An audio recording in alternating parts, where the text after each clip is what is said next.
महादेव। गोरक्षनाथ की इस पावन धरा को नमन करते हुए राम जानकी नगर में चल रही इस देव दुर्लभ कथा का आज छठा दिवस 8 दिवसीय भागवत आज अपने छठे दिवस में प्रवेश करे। तब आज की पूरी कथा अब से लेके और आरती तक रास पंचाध्यायी की कथा है। रास आज की मुख्य कथा है और शेष कथाएं उस रास की तैयारी है। कोई बड़ा काम होता है तो उसकी बड़ी तैयारी करनी पड़ती है। रास से बड़ा कुछ नहीं संसार में, कुछ भी नहीं है। इसलिए आज की अभी से लेके और रास तक की जो कथाएं हैं, तो रास की तैयारियां कैसे होती हैं, रास की भूमिका कैसे बनती है, रास की शर्तें कौन कौन सी हैं, कैसे रास होता है प्रभु के साथ, आज की पूरी कथा रास पंचाध्यायी। रास पंचाध्यायी की कथा को भागवत की धक धक माना गया है। धुक धुक, वो एक गाना था ना, वो एक कोई हीरोइन है, धक धक गर्ल। तो भागवत की जो धक धक है उसका नाम रास पंचाध्यायी है। आपकी बॉडी में सब कुछ हो, बढ़िया बढ़िया सब काम कर रहा हो, आंखें भी ठीक हो, कान भी ठीक हो, लेकिन धक धक बंद हो जाए तो धक धक बंद होते ही आपकी बॉडी चाहे 180 किलो की हो, चाहे कितनी ब्यूटीफुल हो, चाहे कितनी हेल्दी हो, धक धक बंद होते ही पूरी बॉडी बेकार हो जाती है।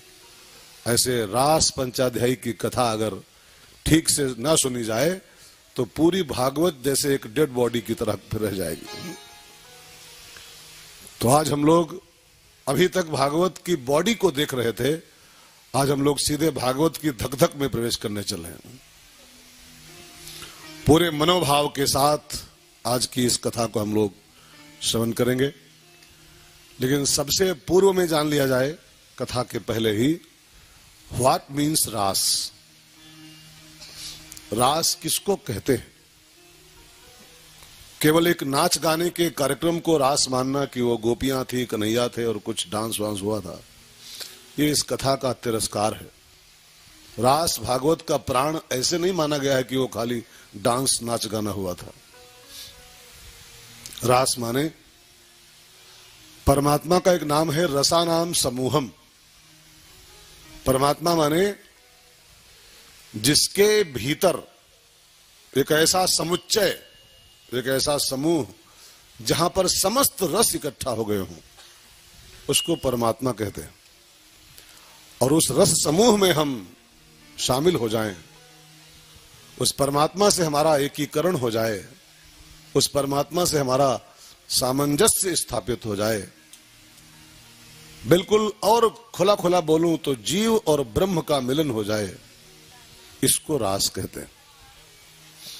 गोपी जीव का प्रतीक है और कृष्ण ब्रह्म का प्रतीक है।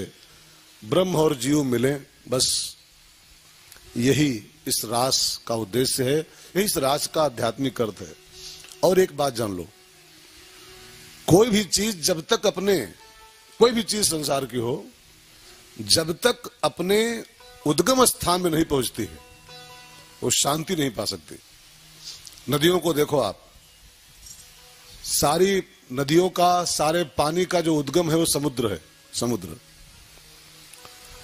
लेकिन नदियां जब तक समुद्र में नहीं गिरती हैं, जब तक वो 6 महीने बाद गिरे, 1 साल बाद गिरे, 10 साल बाद पहुंचे वहां तक, लेकिन जब तक समुद्र में नहीं गिरेंगी तब तक वो भागती ही रहेंगी, शांति नहीं पा सकती।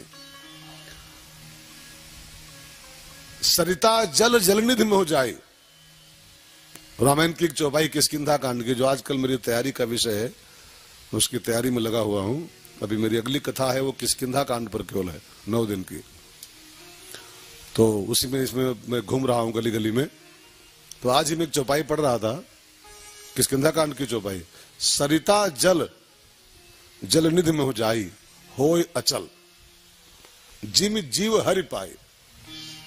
जब तक सरिताओं का जल जलनिधि में नहीं गिरता है तब तक वो अचल नहीं होता है, स्थिर नहीं होता है, शांत नहीं हो सकता है।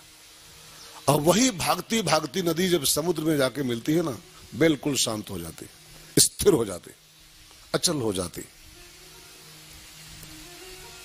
क्योंकि वो पानी जहां से छूटा था वहीं जाके पहुंच गया तो बस शांत हो गया। ये जीव कहां से छूटा हुआ है? ये जीव कहां से अलग हुआ है? तो रामायण में आप सब जानते हो, ईश्वर अंश जीव। हम लोग ईश्वर से टूट के अलग हुए हैं। जिसे वो तारा टूटता है ना, कभी कभी आपने देखा होगा आसमान में तारा टूट के गिरता है। हम लोग एक तारे हैं और वहीं से टूट के आ गए। अब जब से उससे अलग हुए हैं तब से भागना शुरू हो गया। जब से ब्रह्म से अलग हुए हैं तब से भाग रहे हैं। और एक बात ध्यान देना, आज से नहीं भाग रहे हो जी, इसी जन्म में नहीं भाग रहे हो। जब से ईश्वर से अलग हुआ जीव है 84 लाख जन्मों से भाग रहा है। कुत्ता बन के भागा, बिल्ली बन के भागा, घोड़ा बन के भागा, गधा बन के भागा, हाथी बन के भागा, शेर बन के भागा और भागता ही रहा। एक बार ये सरिता समुद्र में गिर जाए, एक बार ये जीव ब्रह्म का तादाम्य हो जाए, तब हो अचल, तब ये स्थिर हो जाता है। ये आवागमन का जो चक्र है, जो भागा भागी मची है, भागम भाग 1, भागम भाग 2, भागम भाग 3, कोई फिल्में बनी है भागम भाग वाली, भागम भाग 84 लाख। वहां तो एक दो बन पाई हैं, फिर हमारी आपकी फिल्म बन रही है 84 लाख जन्मों से। भागम भाग 1, भागम भाग 2, भागम भाग 3, भागम भाग 84 लाख। इस भागम भाग से मुक्ति पाना है तो ब्रह्म और जीव का मिलन होना ही चाहिए। और ब्रह्म और जीव का मिलन ही रास कहलाता है। रास माने कुछ नाच गाना नहीं, ब्रह्म और जीव का तादाम्य।